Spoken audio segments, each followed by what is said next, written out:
Welcome to Sorghum in the Kitchen. I'm Chef Chase Obenchain with the Sorghum Checkoff. Today we're talking about all the ways you can cook with sorghum flour. So, let's start with the basics. There are two main types of sorghum flour, whole grain and pearled. Whole grain sorghum flour is simply whole grain sorghum milled into a flour and has a rich, nutty flavor that brings depth to fried foods, sauces, and is incredible for thickening soups and stews.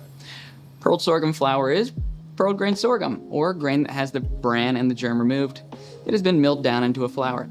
It has a more neutral flavor, so think of it as your go-to substitute for all-purpose flour in just about any recipe. I love using pearled sorghum flour in baked goods like muffins, brownies, cookies, and quick breads. It gives a soft crumb and can easily blend with other flours or serve as a standalone flour itself. Just remember to add a binder like eggs, starches, or xanthan gum to help with structure in any of your purely gluten-free recipes.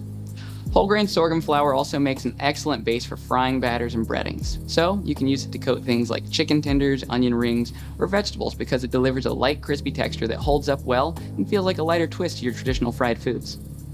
I also love using whole grain sorghum flour for thickening soups and sauces like a classic cream gravy to go with your biscuits in the morning or as a base for your spicy Cajun gumbo. And let's not forget about waffles. This is a recipe I make all the time at home for my family, and now you can too.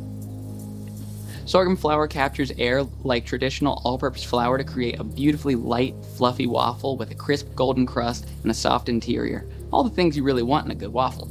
There are even sorghum flour blends available for specialized uses, like frying or baking. So whether you're looking for function or flavor, sorghum flour is incredibly versatile and has a place in every kitchen.